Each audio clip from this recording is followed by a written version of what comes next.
In this video, we're going to learn about surface area.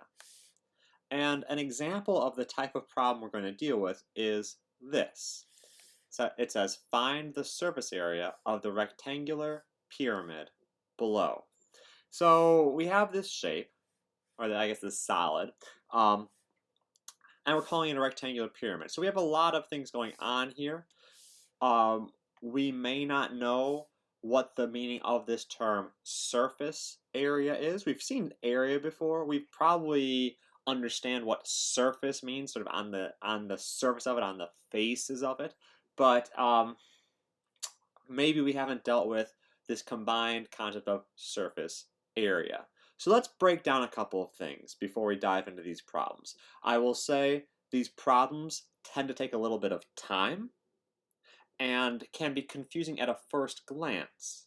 However, once you get the idea, it actually goes very quickly, very quickly, and the mathematics is not difficult, but you have to sort of get through the steps, at least the method we're going to do for our problems. So, first thing to address is area. And area is something that generally my students come in vaguely understanding, sort of being able to get a number for, but they don't really have a good description for what area is. So I'll go through it very briefly. But the area is somehow the two-dimensional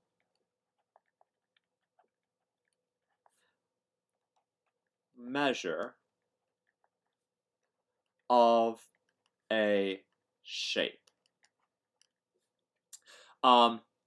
So in here, another way to look at it is this. It basically counts the 1 by 1 unit squares that fit in a shape. An example for something that you've all seen before, probably in elementary or junior high mathematics, could be something like this. If I gave you a rectangle, and I said that this rectangle is 5 meters by 3 meters, what's the area? And you say, okay, well, I just do 3 times 5. So area will be, I'm going to put some stuff in here, but 3 times 5. And I say, okay, it's 15. But 15 watts. So you might have seen this as well. We're not really just doing 3 times 5. We're doing 3 meters times 5 meters. And just like if we had the variable m times m, if you have the unit meter times meter, we get meters squared, or square meters. And what that means is this. If I go over to my shape and say, okay, this is 3 tall, so let me split this up so I can see the 3 tall. And this is 5 wide. Let me split this up so I can see the width here. What I end up with is 1, 2, 3, 4, 5, 6, 7, 8, 9, 10, 11, 12, 13, 14, 15. I end up with 15 squares that are 1 meter by 1 meter. So that's what this means. That's just a quick rundown of area. Now, they don't need to be full squares. If I had a triangle or a circle, I could cut up and have parts of squares, but that's what we're measuring. What you need to be able to do to answer these questions for this video and the assigned worksheet is find the area of a rectangle and the area of a triangle.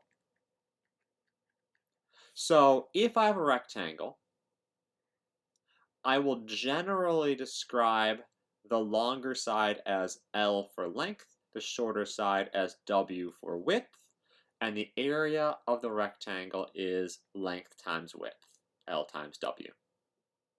For a triangle, I will generally describe one of the 3 sides. I'll put it down at the bottom. It doesn't need to be there. As B for base, and then I'm going to look for something that is perpendicular, and that will be H for height.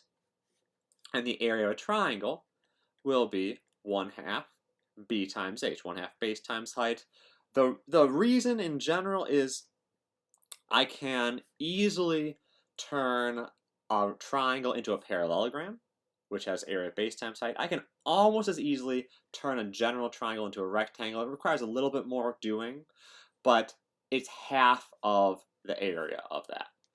Okay, so these two formulas are the ones we're going to use. Now we're going to use more than just them, but those are the basics, or the bases of what we are doing.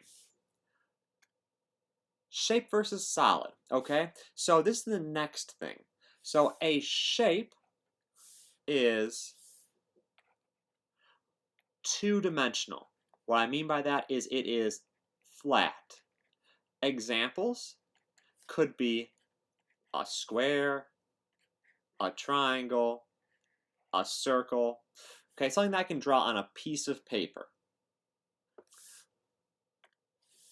On the other side of things, we have a solid. A solid is three-dimensional. And so it has sort of length, width, and depth. And some examples could be a cube. Now I could draw a cube that is opaque, so I don't see through it. I just sort of see the faces that are in the front. I could draw it sort of transparent, translucent by including these dotted lines in the back. Either one's fine.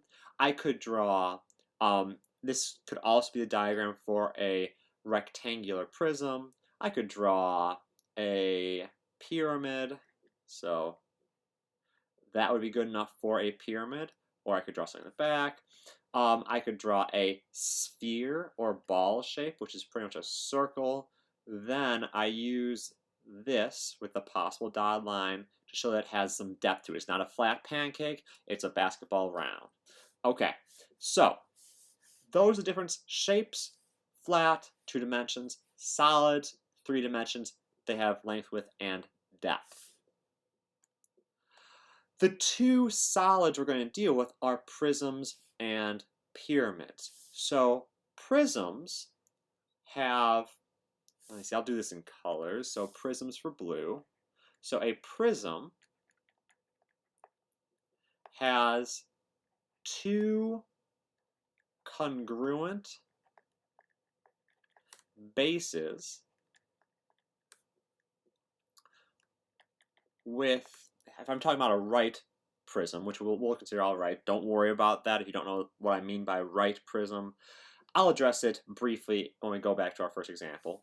But two congruent bases with rectangular, I could call it sides, but I'm going to call it lateral faces. That's a better mathematical description for what they are. A pyramid, on the other hand, so I change colors, a pyramid has one base and triangular lateral faces. So what I mean by this is, if I want to make a rectangular prism, I can draw one base, draw another base directly above it, and then connect up the sides. And so it's supposed to look like a box. And so each of these faces, here's a face, here's a face, here's a face, and there are 3 more faces at the back, are rectangles. I could draw a square pyramid by drawing my base, putting the point up there, the vertex of the pyramid, and connecting up. So now you see I have my one square base, but the triangles are these lateral faces that come up to this point right up here. It does not have another base up here. Okay, so that was very brief, very quick. finding surface area. Now there are some formulas, and certain shapes we will use formulas to find it, but in general, what we will do to find surface area is we will find the area of each face. That's the first thing. And then the second thing, we will add them up. So let's dive into a couple of examples here. Here's our first one. This is a rectangular prism. Now, I didn't say right rectangular prism. I said I'd address what that means. What that means is the following. I'm going to draw something that is not a right prism so you can see the difference. If I had this shape as the base, but instead of going straight up or straight down, parallel and aligned, I went off to the side a little bit. So it's tilted. It's like a building collapsing. This would be a prism still, but not a right prism. The faces, the lateral faces, are not all rectangles. Okay, we're not going to deal with those. That goes a little bit beyond what we need to at this point in our mathematical career, but we'll deal with these. So when I look at this is like a die, like a cube. It's a rectangular prism, so box-shaped. I have, I'll use blue, green, and yellow. So I have 1, 2, top and bottom, 3, 4, front and back,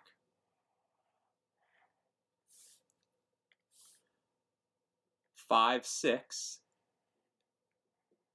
my left and right, faces. And each one of those faces is a rectangle. So all I'll do is this. I'll say, okay, my first area, this face up here, which is congruent to this face down here, is let's see, this measure is the same as this, 3. This measure is the same as this, by 4. So I get 3 meter times 4 meter, which will be 12 square meters. So the top face and the bottom face are each 12 square meters. Let's do the front and back next. So I see this rectangle up at the front, and there's a corresponding one at the back. I know that this width right here is 4. This height here is the same as that height there. So each one of these parallel segments is the same length. So this is a 4 by 5 rectangle. So my second area will be 4 meters times 5 meters, which is 20 square meters. And now we have the left and the right. So let me shade, and we have this left and this right. And I can see on this left rectangle, the 3 meter and the 5 meters are already marked. So that will be a 3 meter times 5 meter, which is 15 square meters for that area. And finally, we pull it all together. It's going to be a little bit of bouncing back and forth, but my whole surface area will equal, I have the top and the bottom, so I have 2 times this 12.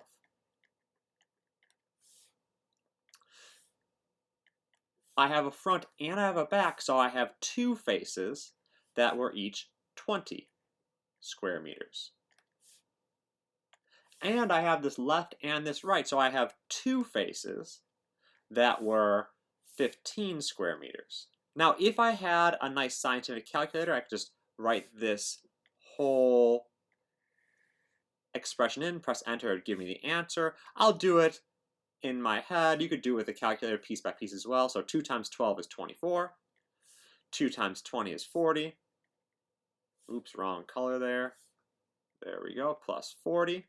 And then 2 times 15 is 30.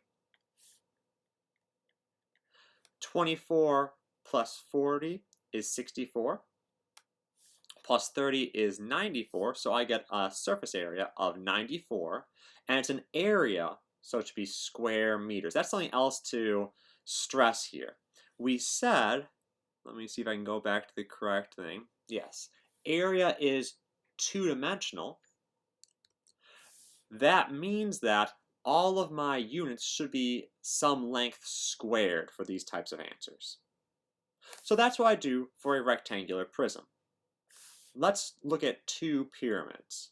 So this one I have a square pyramid, which is in some ways easier, some ways harder. The first one I always like to do is I always like to go after the base first. So I see this 10 meter by 10 meter square base. So my first area is 10 meters times 10 meters, which will be 100 square meters. Now the triangles. Now here's the fun thing about a right square pyramid is each one of these triangles is congruent. And there are 1, 2, 3, 4 for the left, the front, the right, and the back of these triangles. So I don't need to find all of them separately. I'll just find the area once. So that's going to be 1/2 times 10 meters times 15 meters, which is 75 square meters. And when I find the overall surface area, I notice that the base shows up once, so I'll just have a single 100. But the lateral faces, there are 4 congruent triangles, so I will do plus 4 times 75. And when I work that out, 4 times 75 is 300. 300 plus 100 is 400, so I get 400. And don't forget the units. It is an area, so I'll have meters squared. Okay, finally back to the question we had at first. So instead of having a rectangle or a square pyramid, we have a rectangular pyramid here. So very similar. I'll start off with the base. So the base here is this 10 by 18 rectangle. And let me just change these. Everything seems to be in meters here. Let me change these from meters to miles, just so you realize it's not always just meters. Okay, miles, miles, miles. Okay, so that's just to make it so we see a difference. So I have a 10 mile by 18 mile rectangular base. So my first area will be 10 mile times 18 miles, which is 180 miles squared. And I'm okay with us dropping some of these units as we go, as long as you remember to include them at the end. This is my first area for the base. Now I have the lateral faces. Unlike the previous problem, not all of the triangles are the same. So you see in the previous problem, each triangle was 10 by 15. I didn't even have the 15 marked here because if it's a right square pyramid, it has to be the same. In this one, on the left, we have our 10 by 15. So let me mark that. So our second area is, sorry, I need to have the half because it's a triangle. 1/2 times 10 miles times 15 miles, which should be 75 square miles. Okay, so that's for this triangle on the left, as well as the triangle on the right. But now when I look at this forward-facing triangle, it's not the same, so I have to actually calculate this area separately to make sure that I get the appropriate number. So this is my third area, and it's going to be 1/2 18 miles times 13 miles. And I may as well show the calculator. So in this calculator, I'm going to put 0.5 in for 1/2. It's the same thing. Times 18 times 13. And that gives me 117 square miles. So 100 and what was that, 17? Yes, 17 square miles. Now, I just need to wrap it all up. So my surface area, I go and say, okay, This shows up once. Each of these show up twice because there's one rectangle at the bottom, two 10 by 15 triangles, two 18 by 13 triangles. So I will have 180 plus 2 times 75 plus 2 times 117. And again, I'll go to the calculator. So, 2 times 75, that gives me 150. So I have a 150 here. 2 times 117 should give me 234, but let's make sure. There we go, lovely. And now, I just need to add up these three numbers. So I'll go to the calculator, 180 plus 150 plus 234 is 564. And again, we're finding an area, so that should be in miles squared. The squared tells me that it is measuring squares of area. Okay, so there's a lot to these problems, but again, with a reasonable amount of practice, it should make a lot of sense.